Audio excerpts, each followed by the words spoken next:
Welcome to the Quick Stop F1 podcast. My name is Mario, and you could have been anywhere in the world, but you're here with us, and we appreciate it. If you're on YouTube, make sure to comment, like, subscribe. We are hoping to get to 4K subscribers by preseason testing. Tasha said, we'll see where that goes. If you're on Spotify or Apple, make sure to leave 5 stars, download, give it to your friends. Show it off, tell them how cool we are, and maybe they'll listen. As always, I am joined by a person who might get a contract extension with Ferrari before Carlos Sainz does. A person who this is actually not nice, but is getting a care package in the mail later from me, which I'm excited about. And a person who is the talent, the better half, the reason we're all here. It is Tasha. Welcome, Tasha. How are you today? Thank you for the introduction. I'm You're great. welcome. How are you? Rough week. To be honest, it was not the best week, but we're here and it's the weekend, We made it. and we're talking F1, and we made it. We made it. How was your week? It was great. I mean, for the most part. It was all right. I love how it went from it was great to it was all right. It was all right. Yeah, it was, Wait, now that I think of it, it pretty shitty. It was okay. Yeah, it was just a good week. Nothing really dramatic happened, but I feel like in life these days, you kind of have to take those weeks as like a win, where nothing crazy is you're not putting any fires out. You're just kind of chilling, So Yo, that's I how it woke felt. up. Yeah. Everything's still nothing hurts today. Oh, we're good. Oh, yeah. We're good today. Yeah, it's gravy. So we are here with our usual in case you missed it, but we need to talk about certain things first. I think you did not see Kevin Magnussen. Well, we talked about the Haas commercial a long time ago, where it was the knitting commercial. And yes, Gunther knit everybody like gifts for Christmas. Yeah. Yes. Okay, so here's the thing. Now that Gunther is out, apparently they're also getting rid of all the things he knit. So we can donate to charity. It is the Starlight Children's Foundation. Okay. For a chance to win the freaking suit. Oh, yeah. The knit suit. That suit was so cool. Like, that was actually like one of my favorite things from that ad spot was that knitted race suit, and then the wheel covers as well. But that's so cool. Kevin Magnussen is modeling the suit, but I will be honest with you. Yeah, he does not look thrilled to be there. I mean, he never. If you really look at the Instagram that they posted, he does not look super thrilled to be there. The suit looks so cool. Though. Yeah, my goodness. They ate with so that. if you don't want to go, if we don't get lucky enough to get that race suit, I was thinking, hear me out. We're not at 4K subscribers yet, so we can't really afford too much. But do you want to go halfsies on a W Series car because they're on sale? Oh, absolutely. They're on sale. Yeah. They're in an auction, and I think we go halfsies on it and make a quick stop F1 livery. Yeah. Absolutely. We'll go off air later and choose which one we want. Yeah. I don't know what the conversion from US to GBP is, but it's around 35,000 GBP. I think those are great. Oh, that's not too bad. Great Britain pounds. That's not too bad. Yeah. I think affordable. We just got to work a little bit, 2 more shifts. Or maybe if everybody who follows us gives us $5, maybe 10, just to Maybe 10 to be able to pay some insurance for it too. Yeah, or in case the bidding war kind of gets just 10. Yeah, make it 10. Yeah. Cash out. So no halfsies. Just everybody who listens to this is signing a legal document by just listening that you owe us $10 to go and buy a W Series car. Yeah, we promise we will not be pocketing that money. Yeah. No. It will be going. Yeah, it will be going to W Series car. Which, by the way, we are going to get the seat fitted for Tasha, and then I will be her race engineer. Yeah. So stay tuned to that. We're going to record a podcast while she drives. She can do that. I can't. That's why multitasking is kind of my thing. So yeah. That's why I'm going to be in the paddock just looking at the numbers like a nerd. Right. No, but something very exciting. I think Chris mentioned this during the pre-show, but the F1 Academy drivers seem to be posting a lot more. Yeah. Seem to be hyping up the upcoming season. Any posts that you've seen recently or anything like that you've liked or anything? No, just from like Leah Block. I mean, when last episode when Christopher mentioned that she was going to be like in the pre-show when he mentioned that she was going to be doing it, I got really excited because we're big fans of her father. So to see that she's going to be expanding her career and doing it through the F1 Academy is just really exciting. So immediately I'm like, we need to follow her and keep tabs. But yeah, it's just nice seeing like her start preparing. All of them really are starting to get like ready for the season. I don't know. I'm just really excited in general. The energy around it seems really good, at least from the driver's perspective. And yeah, I can't wait. I'm excited. I really like how it's turning out where each F1 team has an F1 Academy driver. Yeah. Because I think the exposure from that F1 team that they're getting, the drivers are getting from all these posts and everything is Right. only good. You know? Right. So I think so far so good with this. Let's see how it goes once the season starts. Yeah.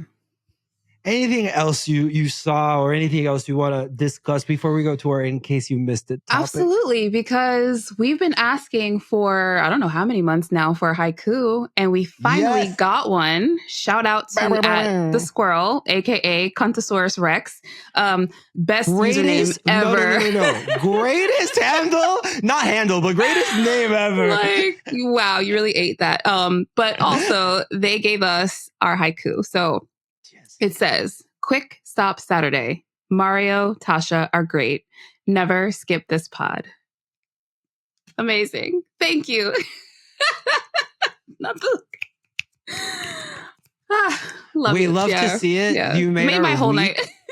It was so great. So if anybody wants to step to the ring, and so now there's competition. Now people are gonna be like, no way, I'm gonna submit. I love that when I read it, I was like, at first I read it and I was like, the formatting's interesting. And then I started counting syllables and I was like, we got it. Yeah. We got one. Yeah. Shout out Contosaurus Rex for having a fantastic name and haiku skills. Absolutely. We appreciate you very much. Thank you. I'm glad you mentioned that. Yeah, I couldn't let that slow. We had to like. No, absolutely not. Absolutely not. That's our spotlight, listener spotlight for today. No, but love to see it. Yeah. Love to see it. With that, let's move on to our in case you missed it section. So we've put together a bunch of topics that we think are very relevant, interesting, and matter. These are topics that were being discussed this week on the timeline, on the news cycle.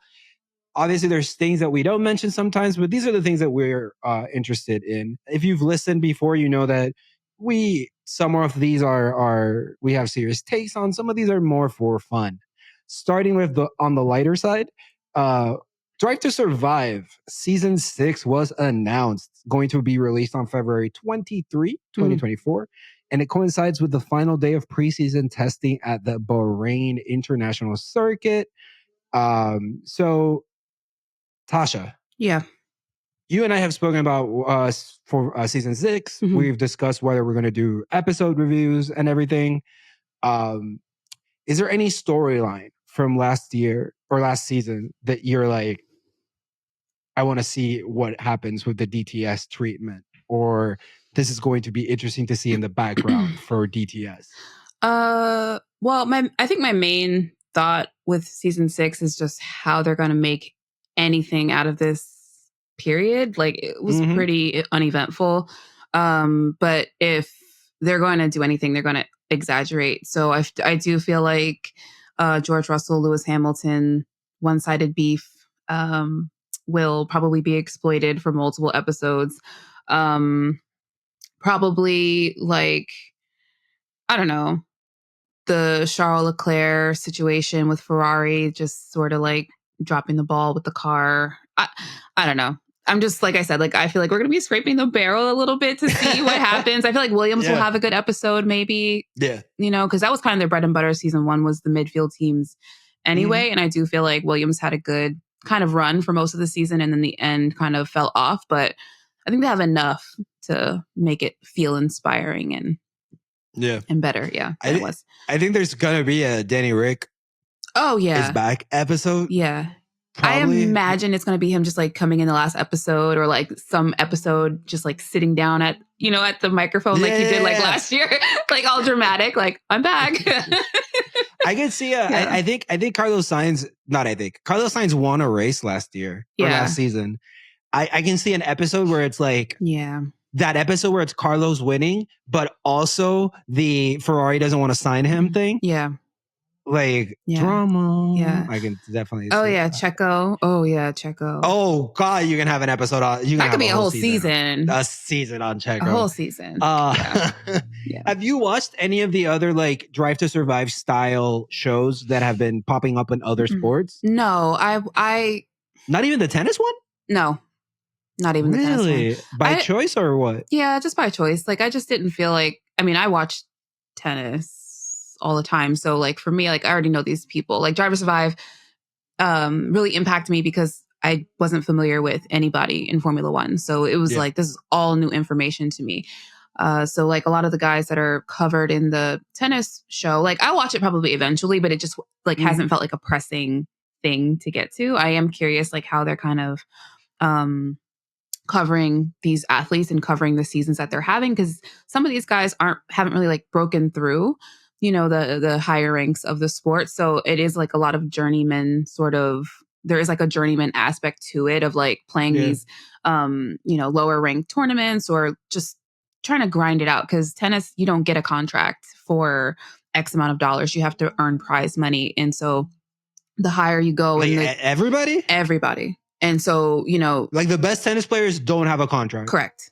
Like they have sponsors, but no contract. Correct. So you would get like a sponsorship with Nike or New Balance or whoever for however many millions of dollars. But like, you know, these guys travel with whole entourages. We talked about this in one episode, like, you know, your physio, your coaches.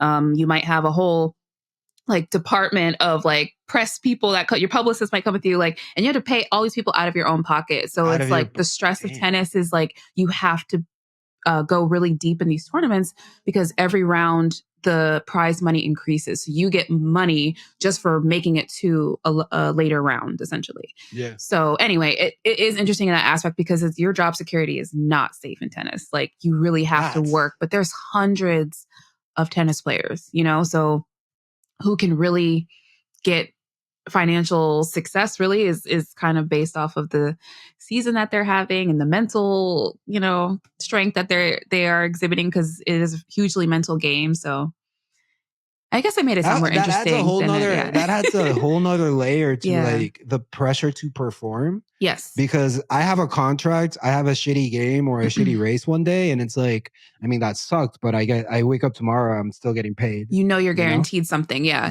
Tennis is not like that. I didn't know tennis doesn't have contracts. Yeah.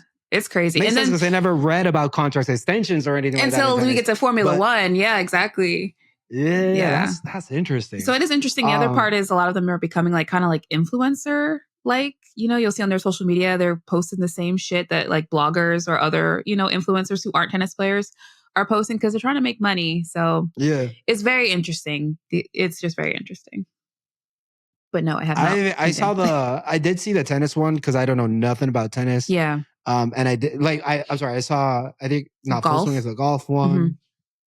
Breaking Point is the tennis one. Yeah. I saw. Mm-hmm. Yeah, I've watched both, but I don't know. It Drive to Survive felt very organic and very Drive to Survive season 1. Right. Felt very organic and everything. Now it just feels like we've got a recipe. Derivative. Yeah. Like it's very Marvel like. Exactly. We have our recipe and this recipe worked. It's not working now, but that recipe worked. And it really feels like they're just same exact recipe. Right. I think there's gonna there's gonna be one for not Indy. NASCAR. Never mind. NASCAR, thank you very much.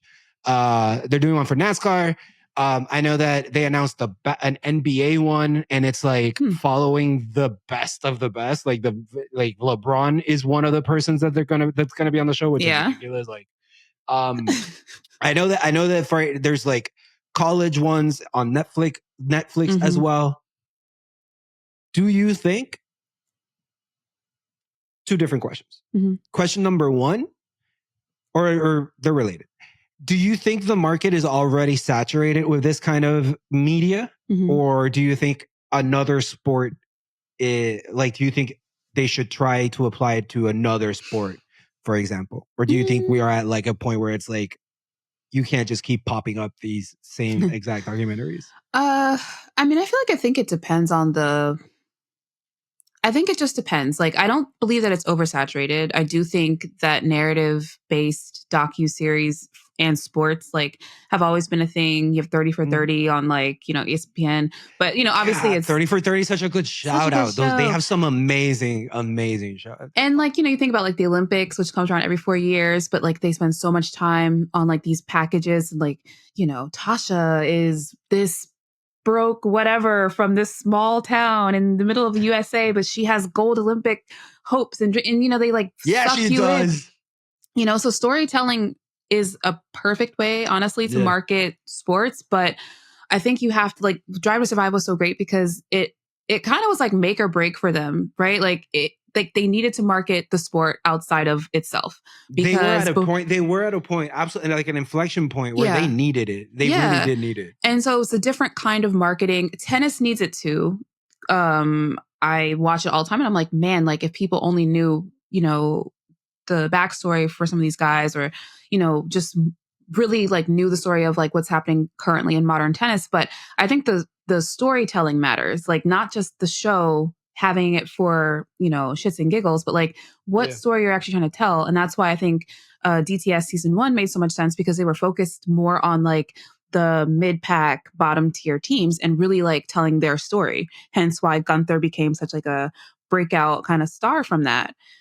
He's, managing a team that has no money. Sorry to interrupt, but I guess I have to defend not that you're saying anything negative, but like I will defend DTS, or maybe not defend, but they did the midfield thing. But remember that Ferrari said no to DTS, Mercedes said no to DTS, and then first season focuses on midfield, right? Because Lewis Hamilton was dominating. Right. So something that it didn't click for me until like the third episode of the first season was like they would show the race and the only thing you would hear is Lewis Hamilton wins. Right. But nothing else about Lewis Hamilton. Right. No story, no anything. Which is good for them that they found a way to make it interesting when like, dude, imagine it wasn't interesting back then because Lewis was winning. Imagine now. Right. And Max won everything. Right. It's like, but they did make the midfield seem very compelling. Yeah. Yeah. Yeah. I mean, that's all it is. I think it just you have to have a story that you're trying to tell, and like really strong, storylines and editing. I just think I can't speak to whether or not all the others have that because I haven't really tuned in, but like if it's compelling, people will find it and watch it. And I think that's kind of all that matters. Like, I don't think it's oversaturated. I think each industry should be trying to find a way to like humanize their sport more and make it connect with people who aren't already fans.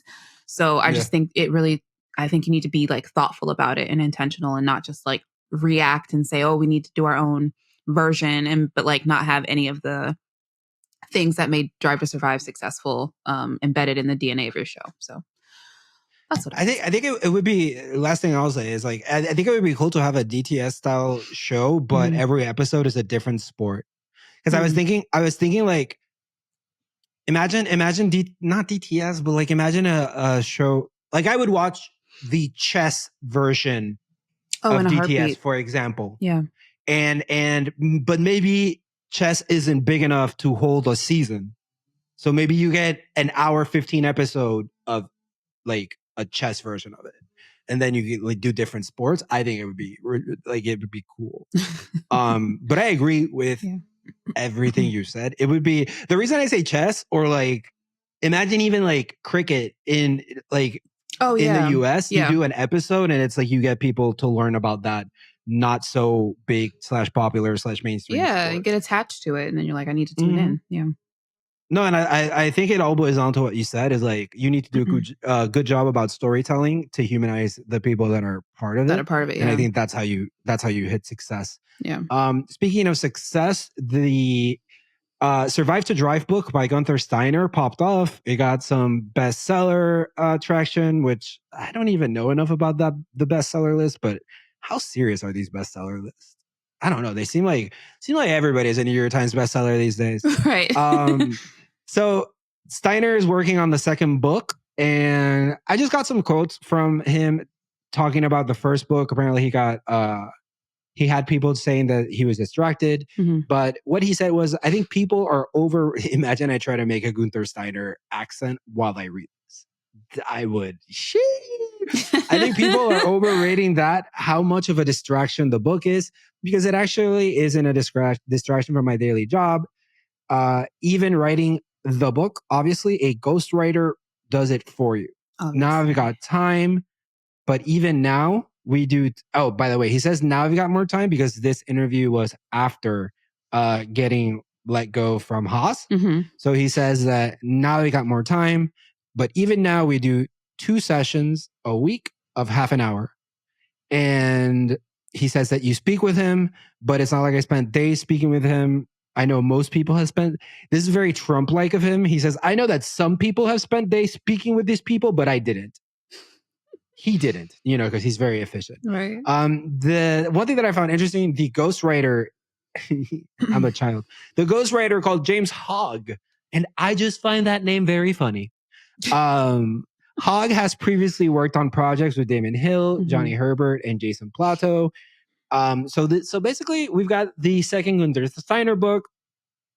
I think, because you get the first book, and it's like, it's new. So it's like, oh, I'm going to read this. I didn't read it, but I'm going to read this as a new book. But now, man gets fired, and he's going to release a second book, Marketing Genius. Everybody wants that book, because that book is not going to say stuff about him getting fired. Other than Lewis Hamilton, who, by the way, is on the clock to release a book, who do you want on the F1 grid to write a book? Whose book do you want to read? I can go first if you want. I wouldn't read anybody like driver-wise. Like, obviously, yes, Lewis Hamilton. No, I'm saying I want a Marshall to write a book. I want some tea. You know what I'm saying? I don't care about your life story. I'm sorry. Like, it's fun and games. I want tea. Can I suggest a driver that would bring tea? Who? Give me that Checo book. Give me that Checo tells all. I feel like Checo's wife. If Checo's wife was Checo's ghostwriter, we would get fire, straight fire. The best book. Checo's wife should write a book. I changed my mind. I changed my mind. It should be. That's what I'm saying. Like, these drivers are just going to give us fluff, and that's fine. Everybody likes fluff, but I need the hard hitting, behind the scenes, like, spill it type of shit. Drive to Survive. Any of those guys who's worked on the show. Like, are you a cameraman who's seen some shit that you couldn't put on the air? That is genius, Tasha. Put it on wax. That's what I want. So, a DTS cameraman, they probably have NDAs, but once that NDA is done, you'd be surprised. They have to have NDAs to have that kind of access. Maybe. Like, you'll be surprised. People just don't think. They're like, that's just the boom operator guy. Like, what is he gonna say? That's Tasha. Congratulations on the perfect answer. Yeah. We are moving on. So via Motorsport, we have learned that Madrid lands Spanish GP from 2026 as Barcelona fights for F1 future. The new track that is proposed is going to be a hybrid track, about 5.7 kilometers, around 3.4 miles long. Circuit featuring street and non-street sections will be built around the IFMEA Fairgrounds and Convention Center, located to the northeast of the city. Still subject to FIA approval, the track will feature 20 corners with a predicted lap time of 1 minute 32 seconds. And I saw the track, Williams eSport team did a simulation hot lap, and that track looks crazy. That first chicane, there's like a chicane that just looks like, if you're not on it, literally like, you're not gonna be in a good spot. So It also kind of looks like there's not like lots of overtaking opportunities, just kind of like windy, not a lot of straight. I mean, it just looks very, I don't know, like the antithesis of Las Vegas, where Vegas is very a rectangle, a pig, whatever people. Dude, it was a pig. I'm sorry. It was a pig. It was a curves, pig. yeah. Like there's people that look at clouds and they're like, it's a giraffe. And you're like, all right, calm down. But that was a pig. Yeah. So that was interesting to see the proposal. Definitely this news, like for F1 fans, I think got the reaction I was expecting, which is like people are sort of annoyed and or tired of street circuits in F1. Currently, 7 out of the 24 tracks are street circuits, which include Saudi Arabia, Australia, Miami, Monaco, Azerbaijan, Singapore, and now Vegas. So, the big question is really like, do we have too many street circuits on the track? Like, what do you think about that? The pinnacle of F1, F1 is the pinnacle, is allegedly the pinnacle of motorsport, of speed, technology, etc. Street circuits don't prove that. Right. Speeds, those street circuits are not proper is not the right word, but I don't think you're testing an F1 driver and an F1 car as much as you should for this sport during street races. Right. They're very hype. Like first time I saw the Monaco race, I was like, that's hype as hell. Right. That looks really cool. But I don't think that they result in the most exciting races that we see during the season. And if it's all money, and that's what bothers me. It's like they reported, a Spanish media outlet reported that it used to be the contract with, I'm botching it because Madrid is where we're going, Barcelona is where we were, correct? So the contract with Barcelona used to be 25 million. The contract with Madrid is going to be 52 million a year to have that race for 10 years. So it's a 500, like you don't give, it's another, to me, it's another case of you don't give a shit about the sport. Yeah. All you want is money. And there's no, I don't know enough about how that Madrid race is going to end up. I don't know enough about any of that. So I am not even attacking the quality of Barcelona versus the quality of Madrid with regards to racing. My criticism is the only reason you did it was money. Right. So yes, I think there's too many street circuits at 7, but street tracks, street circuit, whatever. But worse than too many street circuits, I think you are just willy-nilly following the money. Yeah. Regardless of how good a race can be, what the drivers think. I saw the Max Verstappen quote everywhere with he is wholeheartedly against street circuits. One thing that I read that was very interesting was that street circuits are ideal for Formula E. I didn't know that. So it's two very different types of cars, two very different types of motorsport. And then you're having these races in the same tracks. And then we've seen tracks that MotoGP races in. And it's the money talks for where the show goes to and not any other reason, which worries me that we're going to keep losing tracks for less exciting tracks or less fan favorite tracks because they paid you more money to be there. Right. Yeah. So that's my thought on this. Even if the races because Las Vegas I criticized Las Vegas and it turned out to be a cool race.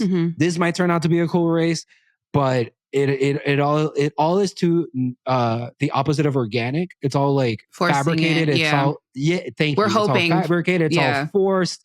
It's all no. It's not the money. It's the fan experience. Right. No, it's not the fan experience. Because the fans don't want it yet.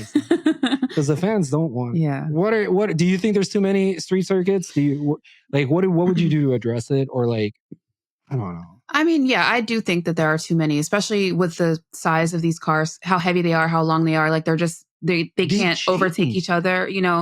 MotoGP can work on these tracks because these are motorcycles. They can go side by side, 4 in a row or whatever. So tiny. we can't do that in Formula One. So to see that they're not using previous experiences with street circuits and applying that to any of like the future contracts, like it, to your point, it's just about money.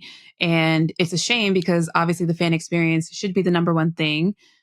I mean, a business can't run without money, so that's obviously important as well. But if you have fans who are saying like, we don't want this, we don't want sprint races, we don't want street circuits, like, but that's all they keep giving, you have to think at a certain point, like, when do fans become again. over? That's all we keep getting. That's all they keep giving, So like fans are gonna, I think, start to become like irritated or exhausted by trying to watch races that we know from the onset. Like, yeah, we might get a good one here and there, but really, like, these races are not that exciting, you know what I mean? And then when you have a whole season where everything's not exciting, and then you get like a Vegas where, like, sure, there was some eventfulness to it, but it wasn't. I don't even know if people would put that in their top 10 races. You're not going to remember the Vegas race next year, and that was the inaugural race. You know what I'm saying? So it's like if you don't produce something out the gate that is like really captivating and makes people want to go there and want to see it again, like, what are we really talking about? Like, what are we really saying? So yeah, I don't think in this era of cars that street circuits make sense. The new ones like Monaco, for the F1 purist and, people who really want to see those historic tracks stay on the calendar. I agree. Like the one-off, two-off, like occasional tracks that we go to that are just like, they're just fixtures, leave them. But if we're going to create a whole new track and you're basically not, taking into consideration like the size of these cars and how they perform when they're close to each other, and how fucking inconvenient it is for the city. That too. But like if like you're not going to make sure that the race that you're producing is actually of value, like what are we talking about? Like that's a lot of money to waste on some bullshit. Yeah. How about that money? I read that so I don't have, I'm going to call this not a rumor, but I read this and I didn't read too much about it, but not apparently, this is true. Before Barcelona, Catalunya was the track. There was another track where they did it in Spain, and the group that organized that track, I think it was Juarez, the group that organized that track, there was a lot of corruption, laundering money, and stealing, and that's why that one got shut down. Then we went to Barcelona. Nothing happened. Right. Now we're going to Madrid, and the group managing the Madrid race, or like the same ones that managed the corruption one. So like it's the same exact group that was accused of corruption and not accused, right? Found corruption and stealing and They were not involved with Barcelona, but now they're back, baby. Round 2, I'm gonna steal all your money. Nuts. Yeah, wow. And someone from Spain would know a lot more about this, but the situation in Spain financially is not the best right now. There's a lot of debt that Spain is in, and this was a $500 million investment that the people of Spain will pay for, and not great. They don't love that. They don't love that. And nobody would love that. So very interesting things for just one racetrack change. Yeah. So another change that we are going to be seeing this year, also via motorsport, is F1's wheel rims made stronger to address loose tire problem. This is great news for anybody who doesn't want a tire to randomly fall on their head during a race.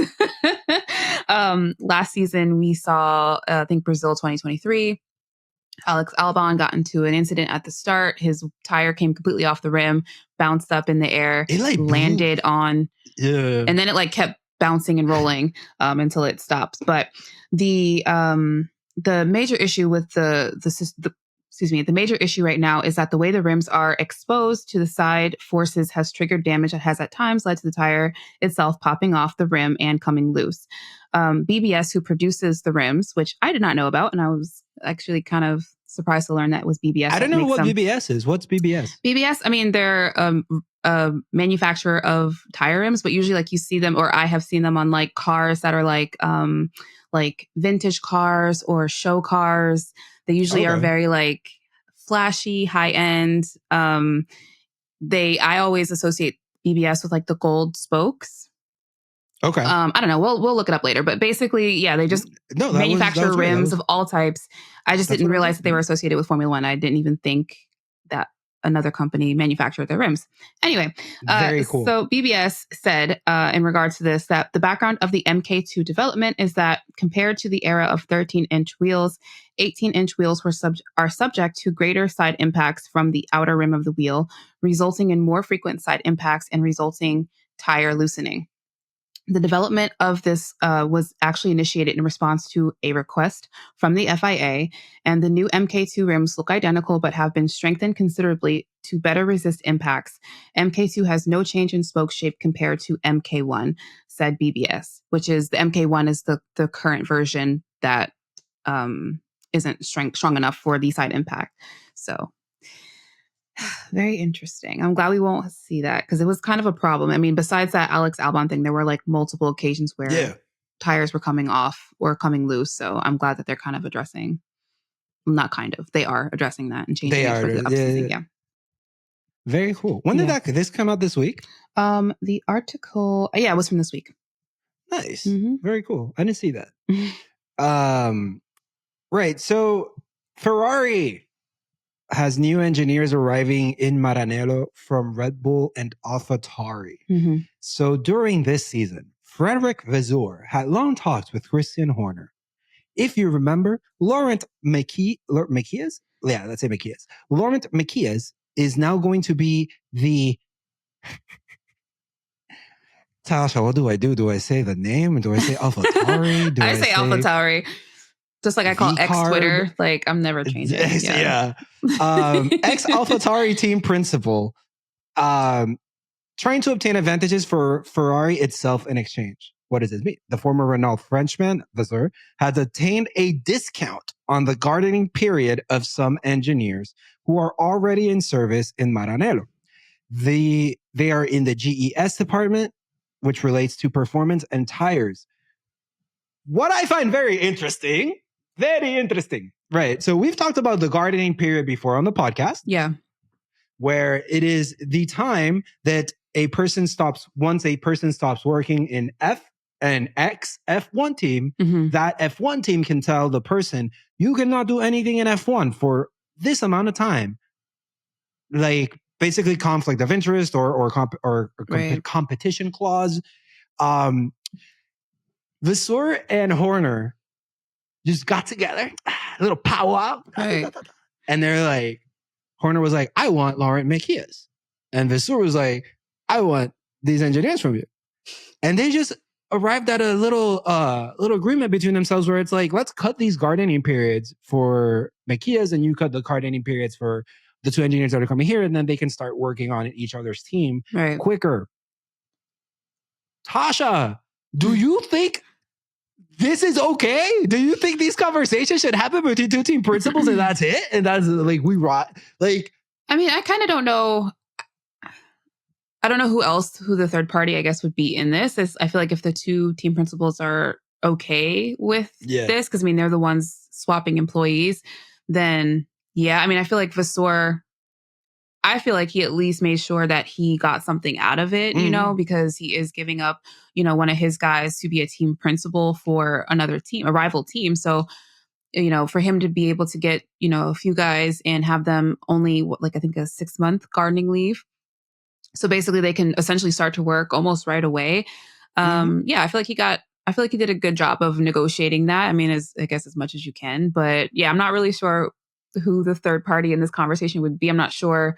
I guess like I'm trying to say is, do you think there should be a third party? I don't know. I mean, I guess as long as everybody involved is okay with the terms and it's not like they're, doing anything like shady. I mean, I'm not seeing it as that. I'm just seeing it basically as like a trade. Then I think it's okay. I don't know. I agree with you, especially because like they are the people who are involved in this. Like it's a Red Bull Ferrari thing. It's not an anybody else thing. Right. But I would have thought like an agreement like that would be recorded by someone. recorded by someone with regards to like the FIA would release a statement like it's all good. Like Fred Vasseur and Christian Horner decided to do this and it's fine. But like I would expect some sort of notification, not because this is nefarious, but because what else is being decided by just having a little convo, you and I on the sidey side.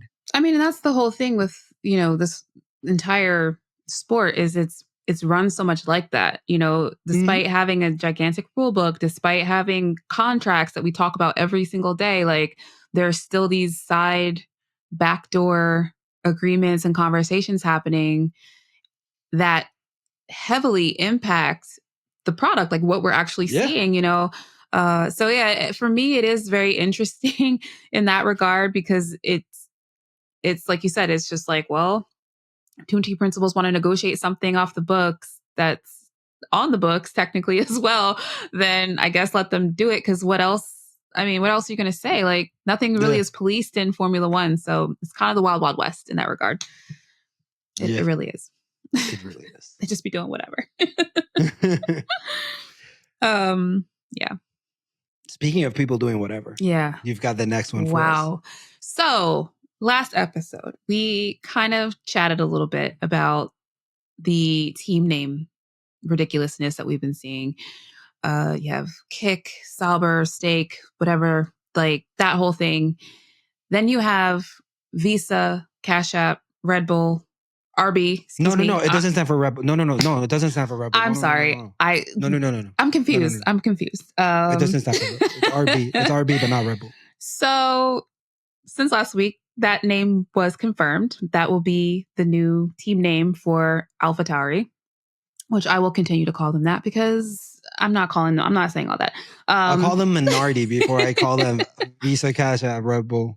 Yeah. So what I found interesting from racefans.net was that RB does not stand for Racing Bulls, name shown on FIA F1 entry list. So on the entry list, each of the teams has their company name or whatever business name that they're actually based under.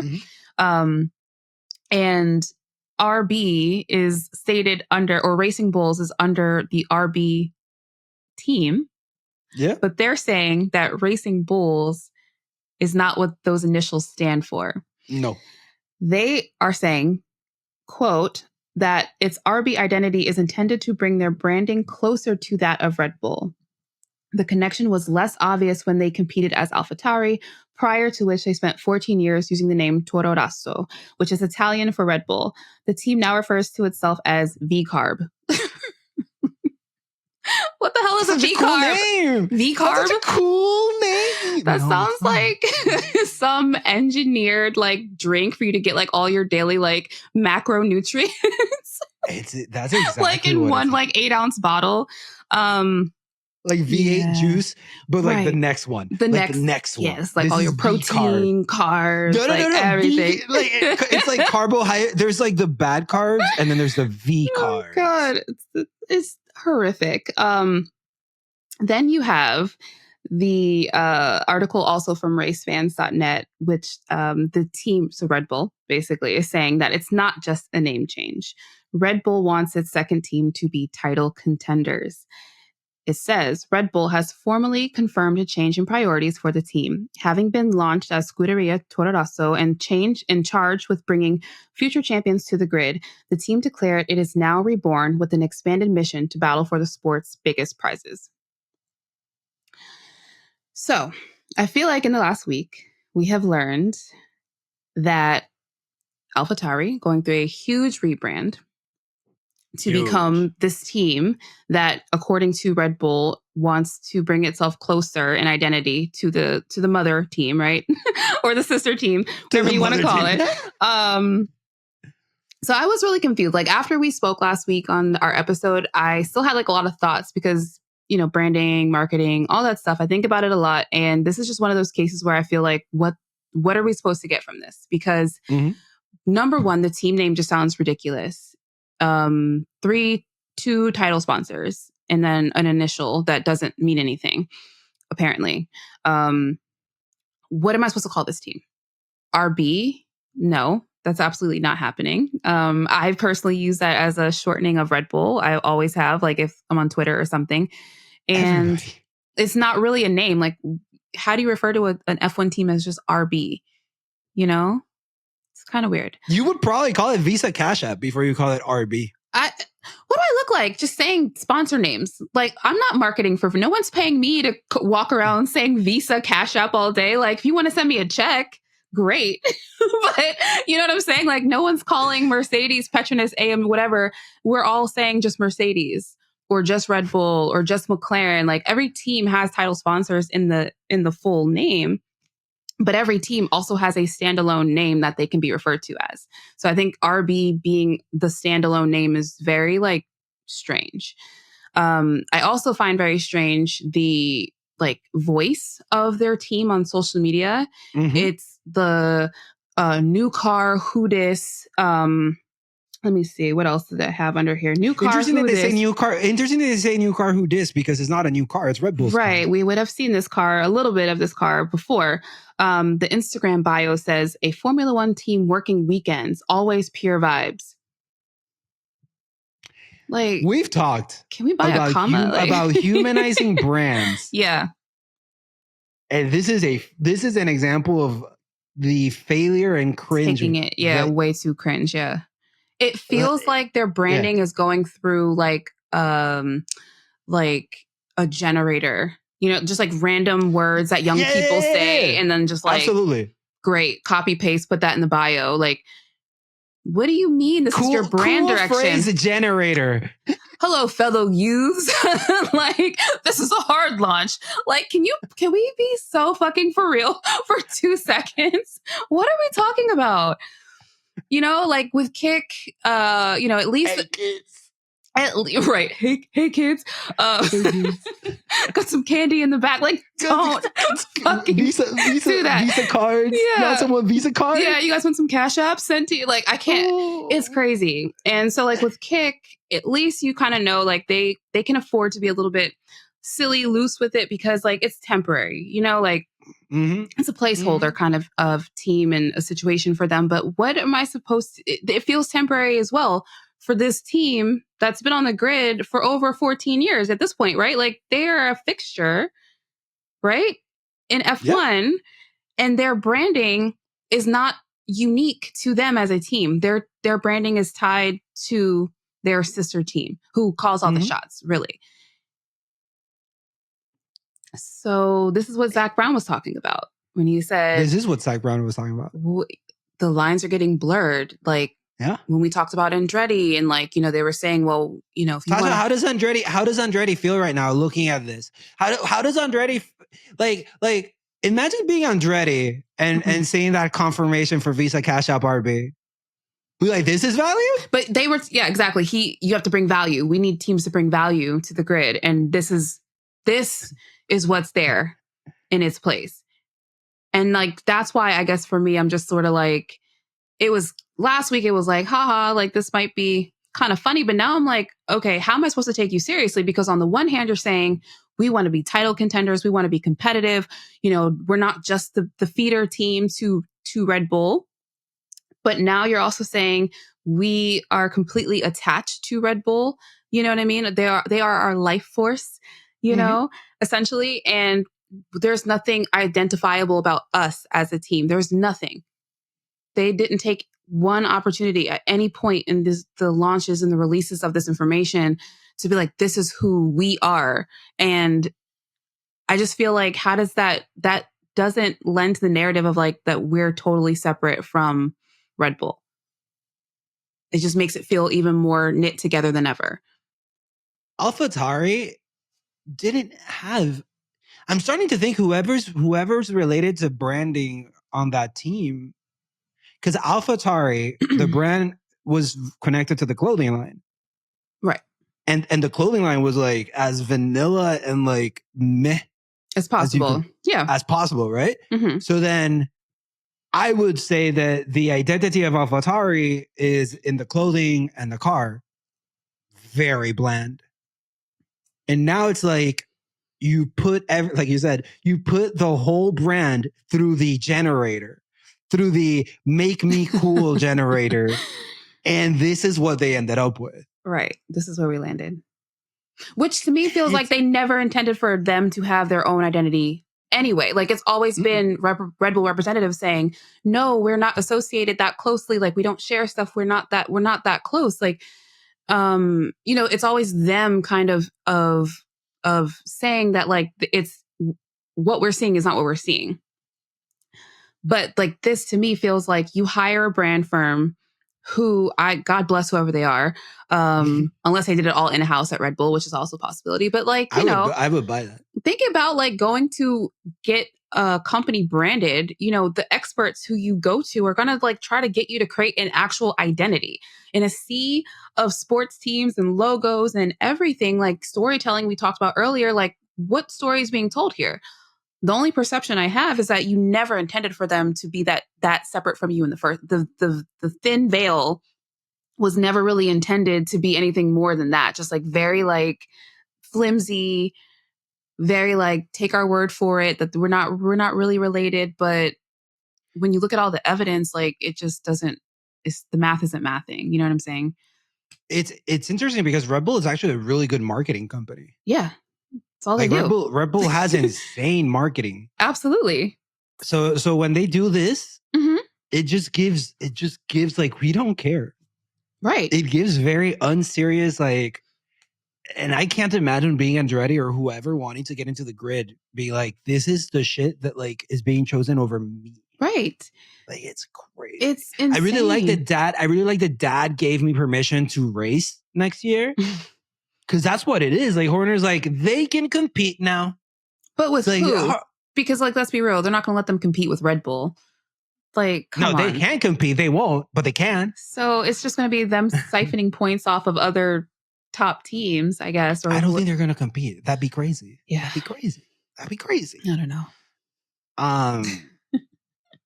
Any last thoughts on this? Yeah, I mean, V-CARB bullshit. I'm not calling it V-CARB either. They have to listen. They really have to, between now and the launch of the season, figure out what we can call them. That's like a real name, because this is childish. I'm not calling them RB.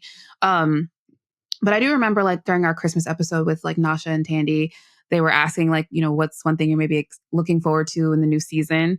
And I distinctly remember saying like, this AlphaTauri was something I'm keeping my eye on, that I'm really interested in. And I might have used the word excited, but it's not because like I want to see them.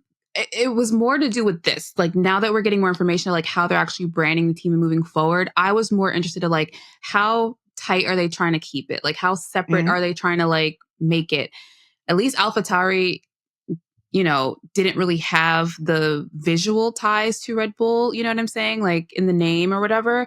Whereas this is like full-fledged, like we're going there, So I was excited to see how far they would take it. And I don't know how much further they can actually go from here. Like this is just straight up Red Bull light V2, whatever you want to call it. Like it's crazy. It makes very little sense. Yeah. Question for the people. How much of these antics can Red Bull keep doing with their sister team until maybe the FIA or F1 or whoever would be steps in and says, y'all need to sell this. y'all have no value. Yeah, you're doing too much now. Y'all have no value. It's time to sell. Like, what else can Red Bull do? Yeah. Like, are they going to sell? Is Visa CashApp RB going to sell like Max Verstappen and Checo bubbleheads? Like, I don't know. Let's move on. Yeah. To our favorite. I think this is our favorite topic of the offseason because we talk about this shit every week. Contract extensions. Woo! We've got contract extensions. I guess I'll start with Charles Leclerc. So via The Athletic, Charles Leclerc signs Ferrari F1 contract extension. And I'm going to talk about this. It says several more seasons. Yes. Coming from the NBA and NFL, the very, very, very defined contracts with regards to years, what's guaranteed, what's not guaranteed.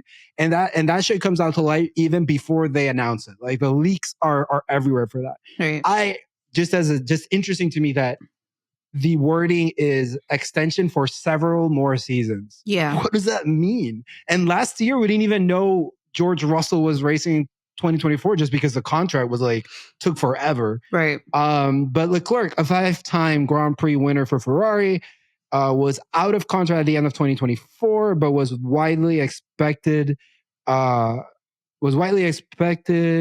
long Leclerc's contract has been extended. The Monegasque driver release said he was very pleased to know that I'd be wearing Ferrari race suit for several more seasons.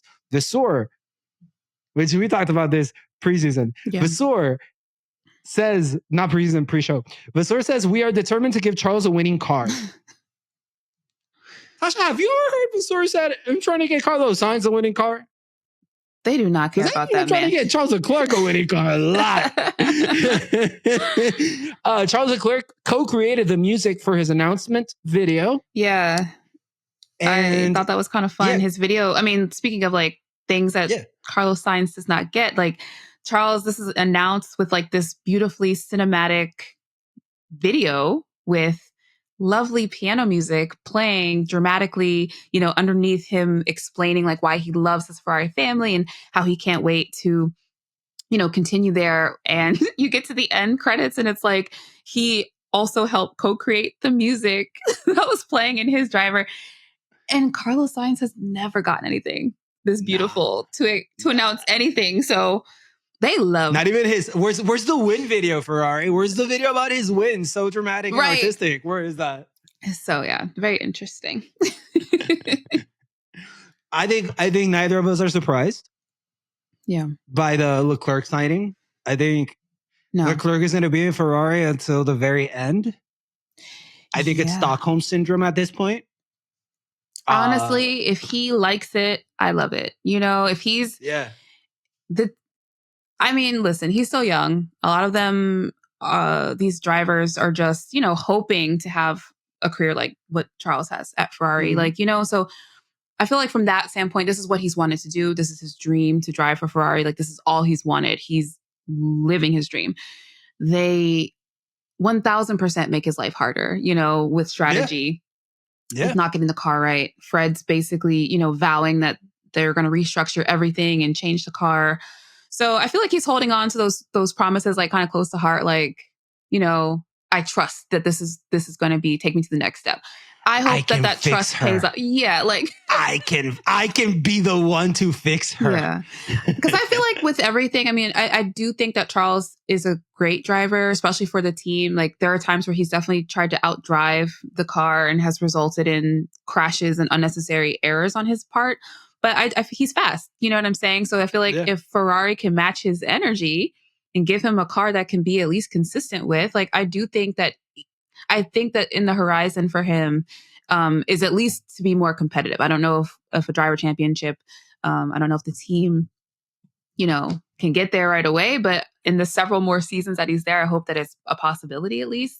He's talented. So I don't think that's the issue. And I think he kind of knows that. Yeah. You know, he's like, not me. Who do you think has it? Who do you think has it worse? Andretti seeing the AlphaTauri stuff, or Carlos Sainz seeing the Charles Leclerc stuff? Sainz 1000%, because Sainz is in Formula One. You know, he's there. He's so close to taste it. You know, it must suck. Like, what do you mean? Meanwhile, Carlos Sainz's dad won the car. Carlos Sainz goes and surprises him. Yeah. You know who be posting that? Red Bull. Red Bull is posting that. I haven't seen a single Ferrari post about that. They might have done it and I might have not seen it. But I know that the 2 times I've seen it came from Red Bull. Right. And I'm not saying Red Bull F1. It's because Carlos Sainz Senior Red Bull that. So I'm not saying that it's like Red Bull F1. But I'm just saying like it's crazy that that heartwarming story has been told by Red Bull but not by Ferrari. You know? Yeah. I wouldn't. It has to sting. I was gonna say, I think that if I am in his situation, I am not hurt, but like it would be difficult to beat Carlos Sainz and Ferrari. Yeah. With all of these constant proof that Leclerc is the chosen one, the loved Absolutely, one. Absolutely, yeah. Similar maybe to Checo and Max, but not even because like Checo is so adored by fans. Yeah. Much more than Max, but I think Ferrari in general loves Leclerc much more than Sainz as well. Yeah, I mean, and I guess also too, like you think with Sainz, like he's not, like I said, this is his dream. He's always said that the loyalty that he has for Ferrari like oozes out of him. So I think from that standpoint, when you're like thinking about bringing on people, like people who are loyal to you, you're going to weigh that more heavily, you know? Yeah. Sainz, I think, wants to be loyal to Ferrari, but he's keeping his options open and he's been very vocal about I think that's Ferrari's fault. Yes, but no. I mean, I think Sainz wants to be the number one driver at a team. And I think once he realizes that it's not going to be at Ferrari, like but where does he go? Not even if he has more points than Charles, will he be the Ferrari driver? Never. Yeah, I see what you're saying. Because there's just never going to be anything he can do that's ever going to make them in their he could win a championship, the whole thing. And they'll still make sure that Charles has a multi-year contract extension before him. Vasseur will still be like, I wish we could have built a winning car for Charles. Right. Like, Sainz will win the championship. We didn't do right by Charles, you know? Yeah. The car wasn't right for Charles. So, yeah, he's in a position where I just feel like he needs to definitely keep his options open, because it sounds like Ferrari is also keeping theirs open for that second seat. I know Audi's kind of in the picture, but in the future. So Sainz is lucky Arthur Leclerc isn't a fantastic driver. Right. Because his ass would be replaced by his brother immediately. That would be crazy to see like a duo of like brothers as like 1 and 2 driver. That would be nasty work though. 'Cause imagine. Unless one is clearly better than the other.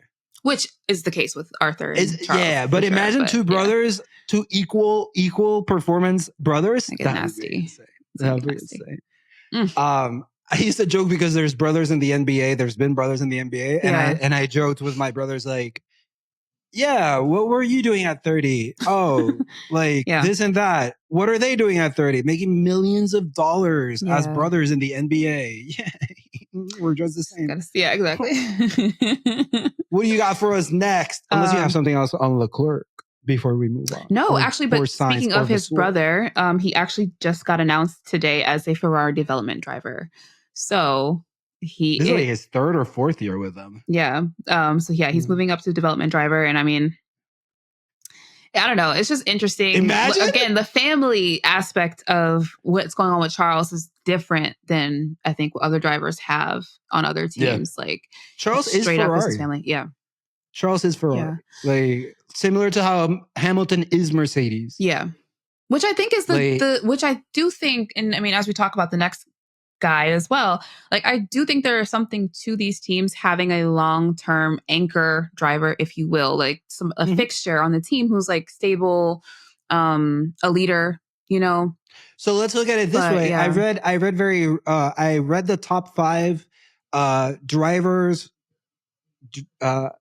amount of time a driver has driven with his team.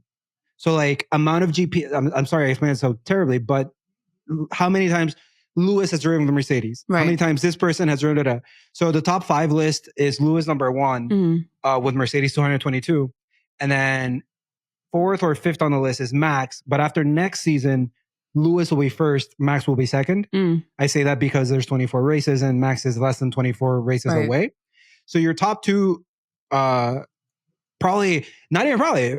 top 2 most successful drivers in the last 10 years are staples. Yeah. Are not like he came and went or a 2-year thing. It's a staple. It's a person who not grew up because Hamilton was grown, but like who go through the whole system and stay there.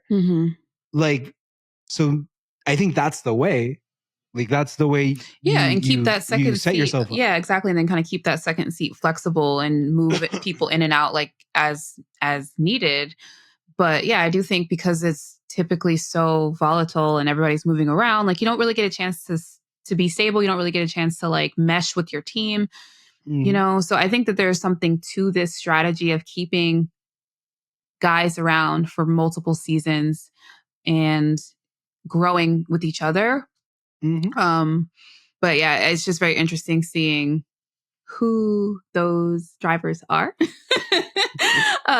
You know? So yeah, I don't know. Just very, it's an interesting, like I said, situation in Formula One where I feel like this seems to be the strategy because we're getting some quote unquote long-term contract extensions with no real, we don't know the amount of years. So we don't. Yeah. We don't. We Yeah. just know it's past X year. That's it. Exactly. Speaking of, from ESPN, Lando Norris signs a new long-term F1 deal with McLaren. Surprise! Like, who saw that coming? Everybody. Nobody would have seen that coming. It says Lando Norris has committed his long-term Formula One future to McLaren after signing a multi-year deal that takes him beyond his existing contract, which was due to expire at the end of 2025. So he signed a new contract before his current contract is even up. And when he asked why he committed to a new deal 2 seasons before his contract was due to expire, he said, quote, "It's not something I want to worry about over the next few years.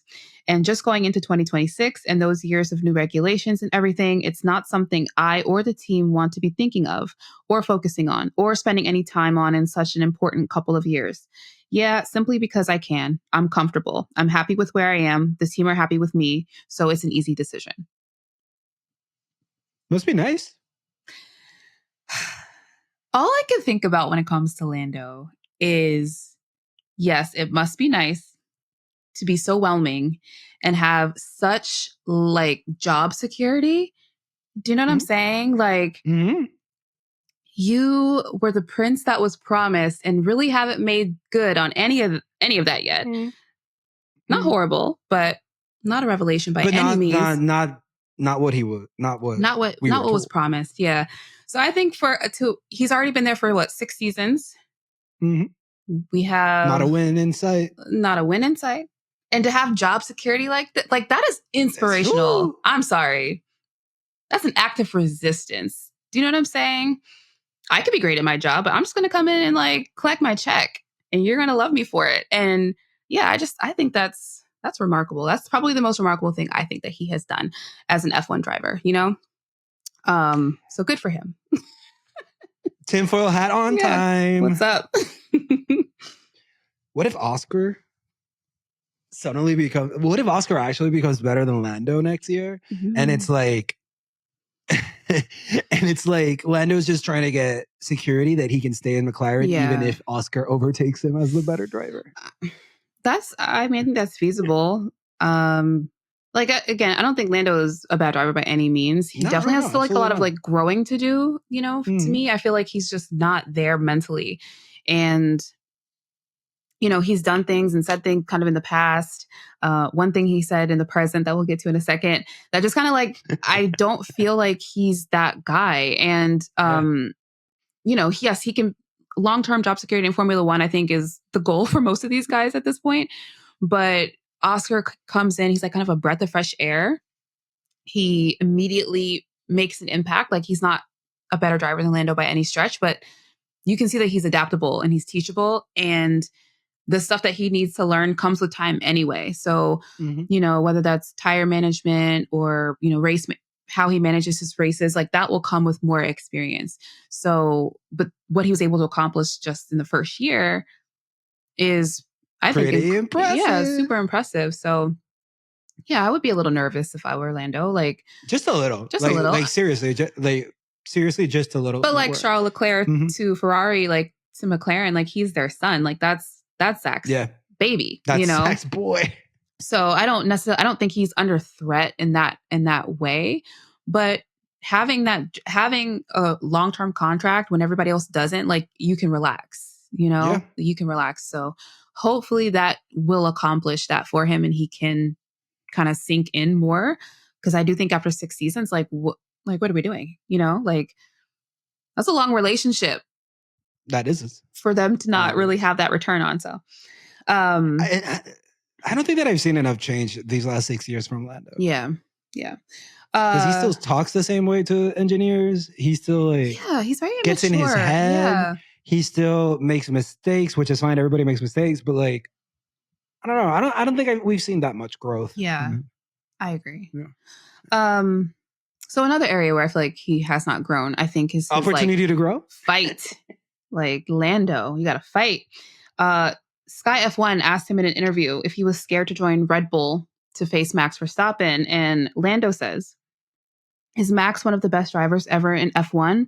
Absolutely. I think he's proved that enough. I don't think I'd ever be scared of going against anyone, but even if you enter a team, you are in a position to challenge someone straight away and are comfortable to do that. I think it's a no for any driver. It takes time to adapt. And if you want to go against the best driver in the world, it's not the best thing to do. It's not a smart move to do." What are your thoughts? You could look at this, and because like this could just mean that what he's saying is like the way to go against the best is not joining the team where he's already at because he's established. But it doesn't. But you have to give him like a benefit of the doubt for it to mean that. I don't know. I take it as you were scared, because I think if you're any driver, this is what we always want, right? This is why we tell George Russell to shut up, right? Because it's like he'll say shit like this. He'll be like, "Yeah, I'll go against Max Verstappen. I want to go against Lewis Hamilton and beat him." Like he will say that. It's annoying because it's not true currently that you're better than them. But the fact that he has that like ability to be delusional and not like practical about it. Like you're telling me if Red Bull calls you right now and was like, "You get that second seat," you're going to be like, "No, because I want to go against Max because I need time to adapt." You'd be crazy to say no to that. But we see, like I said, Oscar Piastri comes in. He didn't need time to adapt. Like he got straight to business. Hamilton didn't need time to adapt to the McLaren. Exactly. So it's like, come on now. Like, yes, there's some logical aspects to what he's saying of like, you know, you need time to adapt. You need time. But like, you've been here for 6 seasons. I thought you'd be excited. You got that dog and you are not. Do you know what I'm saying? Like, you can't. That's something somebody would say who hasn't been here long. You've been here long enough. You've had battles with him where we've seen you just scoot to the side. Would you call that a? No, I guess not. You can't really call it a battle if you're just like, "Oh, after you, sir." Like what are we talking about here? So yeah, I that's where I am like, and then this is the guy that McLaren's like, we want to keep extending his contract over and over and over again.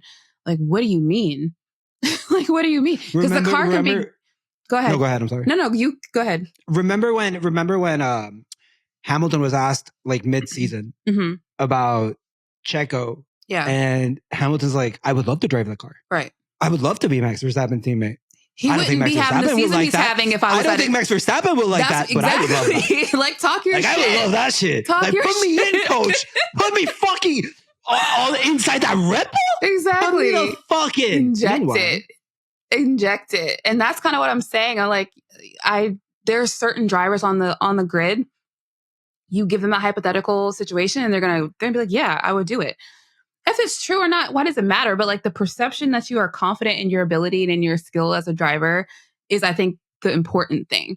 To me, this just telegraphs that you're just not a confident driver. You're not confident in your skill or your ability. You're not confident that you could take on Max Verstappen, whether you're his teammate or you're competing against him on a rival team, as we have seen in the past couple seasons. And I know people will say like, "Oh, you know, there's times where they've battled, but you know, Lando's trying to get his points or whatever." And it's like, sometimes you just got to say, fuck the points. Do you know what I'm saying? Like, have the dogfight. Sometimes you got to be like, "I'm here. Let me show you." Because Max doesn't have that. He's not like, "I need the points." If he wants to like crash somebody, he's going to crash him out. Like, and that's what contributes, unfortunately, to why people don't want to race him or be around him on track. But like, that's how he established that, you know, that he's not backing down from stuff. So I think the backing down from people in interviews and then backing down from people on the track, like, that's just so like, I wonder if Lando actually thinks he could be a champion. I don't think so. You know, it's like self-deprecating as he is. I just don't think so. And now that McLaren, you know, has gone through their whole thing on social media, they've wiped all their account and they're really like hyper focusing on this new season. Lando is a huge fixture in this new kind of marketing. You know, but the missing piece, it seems like for the past few years, was the car. Yeah. Like, so Lando really has to show and prove, like, are you that guy or not? Because they're investing all this money, effort, resources into making this new McLaren, you know, the best car that they've had in hopefully a long time. You got to be mentally there. Like, he's fast. He's a fast driver. Yeah. But mentally, are you ready for this? Because it's on you now. It's your turn. Yeah. So that's where I'm at with Lando. I wonder if he thinks I will not be able to be a champion as long as Max Verstappen is here. Right. Or I wonder if he thinks I am just not able to be a champion. Because I think he's been too. He said comments to Hamilton like he doesn't respect him as much as a not respect him as a driver. What am I saying? Has no problem fighting against him on track. Like he's been very clear about like the way he speaks about other drivers with respect, but like with I don't care, I'll race whoever. Right. But I don't know. I wonder if it's the Max Verstappen thing looming over him. I think it's I think it's because they're peers. They're like somewhat friends. I think it's Max is literally a lunatic on the track. Like he's the biggest guy in the prison yard. You know what I'm saying? But Leclerc always look at Leclerc. Leclerc fights Max as much as whenever he can. But that's because Leclerc has that. That's what I said. Like when Ferrari gets the car right, when Ferrari gets the strategy right, Leclerc is in a position to actually be a champion because he's a fighter. He will fight. Mm-hmm.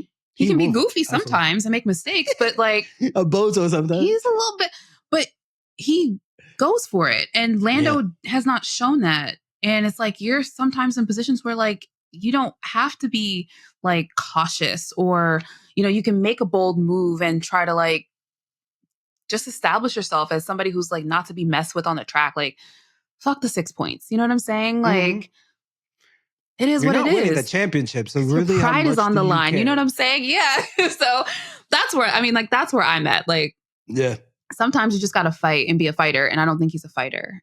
And I think he's fast, but I think he's very mentally fragile. And I think until he gets more experiences that help build his confidence, he's constantly going to be this person who like second guesses himself, and people around him who are sharks, who are actually going to do the things necessary to become champion drivers are going to take advantage of that and eat that up. I think a different driver goes through what Lando went through in Sochi. Yeah, Sochi for the Russian Grand Prix. Yeah. I think that haunts him. I think I go through that and I learn from it. Yeah. I think just like you said right now, I think he went through that and it haunts him. Mm-hmm. I think he hasn't learned from that. I think he uses that as this is what happened when I try to be X. Right. Instead of looking at it as I'm just going to learn from this and not repeat the same mistake or some shit, but I'm still that guy. Right. It really seems like he is the type that would be held back by it instead of like anything else. We shall see. Any final thoughts on Lando? So let's recap what we've talked about. Yeah. We talked about the contract extension for Lando Norris, talked about the extension for Leclerc, AlphaTauri becoming Visa CashApp RB, Ferrari new engineers in Maranello from Redbull and AlphaTauri. Talked about the F1 wheel rims change, the Spanish GP change. Talked about a lot. Yeah, right. Drive to survive and survive to drive. Yeah. Any final thoughts on any of those topics, or let's just throw this out there for the people and for you. Who do you think finished? And obviously, this is all speculation and guessing, but who do you think finishes higher in the championship next year, Lando or Leclerc? Leclerc. Same. Yeah, I think so too. Even with the let us know if you car. think that it would be Lando over Leclerc. I won't call you crazy at all. Any final thoughts on any of the topics that we've touched on so far? Yeah, I mean, I guess for me, this season coming up, 2024, just feels like the season of like show and prove. You know, everybody's a lot of fresh starts happening, a lot of personnel changes happening. Like everybody got to just be clocked in, you know, when it's time to go. And I'm excited to see who actually rises to that challenge and who kind of like gets lost in all of it. Again, still have my eye on Visa, CashApp, MasterCard, Redbull, whatever. Bank of America, Zelle. Like I have my magnifying glass on them because I just can't even believe that this is actually really happening, that they are allowed to exist in such an unserious capacity on top of it all. So I'm going to have my little magnifying glass out for them and see how they do in the season with new team principal. Both drivers will have new kind of car. Yuki Daniel that kind of thing. I'm excited to see who kind of emerges as the better driver, better man this season. So yeah, just show improve. 2024, like you got to just be on your shit. No, and I think to echo what you're saying, like most of the drivers' contract is up next year. Yeah. So it's the most show improve time ever. Exactly. If you want to get signed, it's like show improve where you're literally out, bro. like we done. This is a revolving door, and man, you're almost, So it is like obviously not Lando, obviously not Max, etc. But like there are a lot of drivers. I'm looking at this Sauber, Kick, Alfa Romeo, whatever drivers. Both contracts are done next year. Like I'm interested with the. I don't know. I don't think they're going to do anything. Anyways, I'm very interested. I believe we've got 15 drivers whose contracts are up next year, unless they sign before the start of the season. Anything else? Anything else? Shout out to Contosaurus Rex again. You just like saying Contosaurus Rex. I really do. You got me. You got me. It's fun to say. Yeah. It is. Say it 5 times fast. I will not. But yeah, I think that's all we have for today. We did it. We did it, Joe. Yes. For everybody who's still here, thank you so much for listening or for watching on YouTube. Make sure to comment, subscribe. Make sure to share with a friend. We would love to get to 4K by Bahrain. That would be really dope. Yeah. But yeah, you can reach out to us on our socials. You can leave a comment on YouTube. We're pretty good about responding, especially to haikus. So let us know what you'll be calling AlphaTauri this year. Let us know, is it Lando or Charles next year that are going to end up higher on the championship? And what are your thoughts on changing from Barcelona to Madrid? Are you excited for that? Let us know. But I think that is all for today. Yeah. If you would please take us away, Tasha.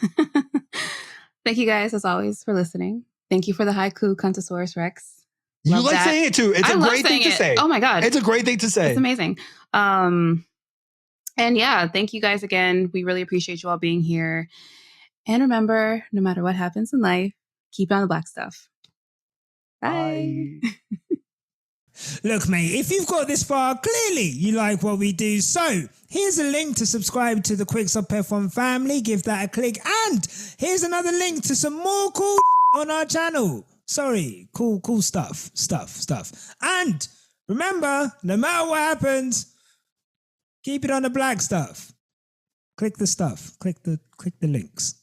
Click the links. Click the links. There. They're there.